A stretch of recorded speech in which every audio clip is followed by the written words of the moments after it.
Greece has just concluded an agreement in principle with her creditors on a second rescue package and a write-down of the debt due to private bondholders. The economy has just entered its fifth year of recession, and this new program will bring more austerity. Faced with these gloomy prospects, some observers have called for Greece to drop out of the euro area. But a return to the drachma would only bring pain and no gain.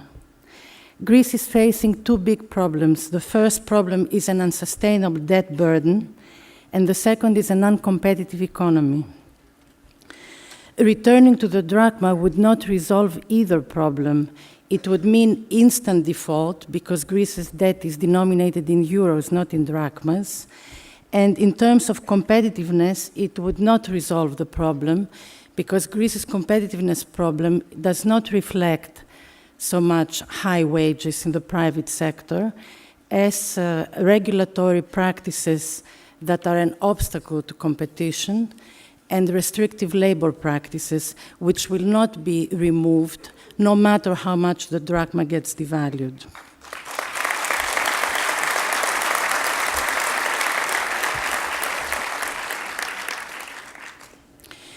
So the question is whether a post-Soviet economy like the Greek economy can deflate itself back to competitiveness. And the answer is no, because there are so many real rigidities that prevent markets from working. For example, profit margins and minimum remuneration are set by law in a number of professions. And 1/4 of the Greek labor force works for the unproductive public sector.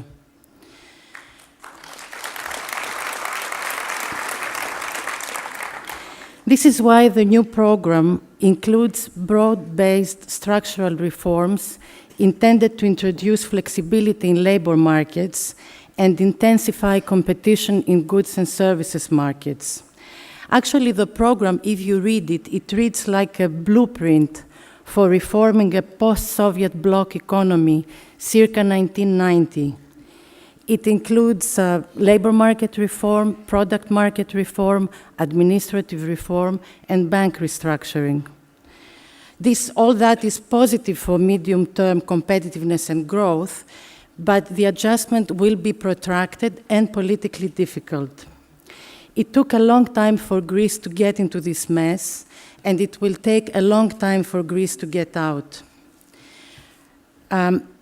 Joining the euro area created the misconception that Greece's standard of living could converge to the average of the euro area in one giant leap through a debt-financed consumer boom and through rapid wage increases that are not matched by productivity improvements.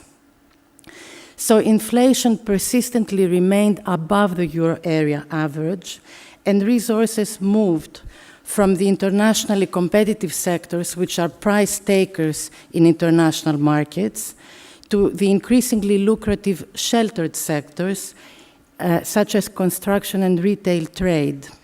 The result has been a current account deficit that kept growing, reaching 15% of GDP in 2009, just before Greece started adjusting. Last year, Greece's current account deficit still amounted to 10% of GDP, which means that consumption is up here and production is down there. And what this new program permits Greece to do is to have a soft landing where the gap closes gradually through a combination of adjustment and financing. Without this new program, this gap will close like this, meaning that tomorrow morning there will be no financing, and Mr. Lapavitsa's solution that we should default on our debt and everything will be fine just does not fly for the simple reason that out of the 20 billion euros deficit in the current account balance, only 12 billion is interest payments, and the remaining 8 billion are oil, petroleum, imported petroleum, and imported medicine and imported foodstuffs that we will have to live without from one day to the next.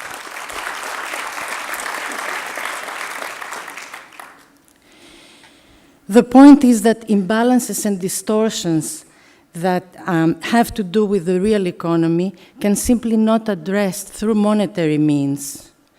No country has ever devalued its way to prosperity. The bloated and protected non-traded goods sectors, not just in Greece, but in the entire PIGS, the Southern European countries, do not constitute a flaw in the functioning of the monetary union, but a flaw in the functioning of markets. And this can only be addressed through structural reform, not through monetary reform. Greece's railway company has more employees than it has passengers.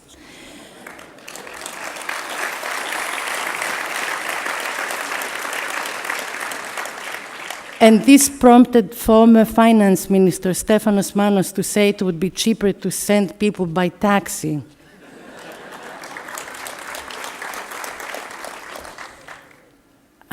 What the railroad company needs is restructuring and privatization, not devaluation.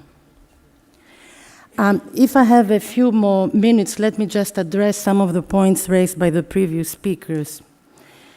Actually, I've had this debate with Nouriel before in New York, and I think he agrees with me that with or without a return to the drachma, the Greek economy will have to suffer a decline in its GDP and in its wealth. That is sad, but it's inevitable for an economy that has been consuming with borrowed money for decades.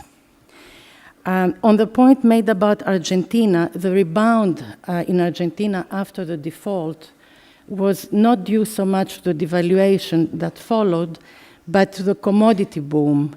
Argentina is a commodity exporter, and Greece is not a commodity exporter.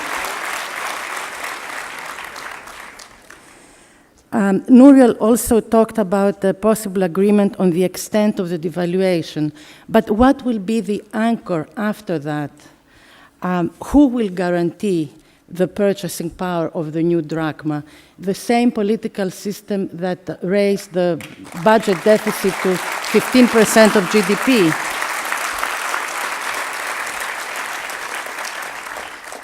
It is doubtful that Greece could attract investment unless it can anchor expectations about the Greek drachma stability. No Greek hotel, restaurant, or taxi driver will change euro income into Greek drachmas, knowing that the Greek drachma tomorrow will be worth less than today. The Greek drachma would be the main currency for government employees and pensioners. Final point is that if Greece drops out of the Eurozone, the inevitable adjustment to a lower standard of living will happen through inflation, and it will be unfairly distributed. It is the poor people who are most exposed to inflation because they do not own inflation-protected assets. They don't have foreign bank accounts. So a disorderly bankruptcy and return to the Greek drachma would create the conditions of economic chaos and uncontrollable social explosion. The redenomination of all contracts from euros to drachmas is tantamount to an expropriation of savings.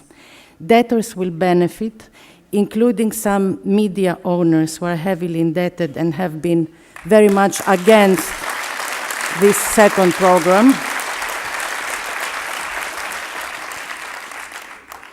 And depositors will lose. And finally, looking back to the drachma period, there was a recurrence of currency crises that were resolved through devaluation. But this never improved competitiveness on a lasting basis, and it never will. Thank you.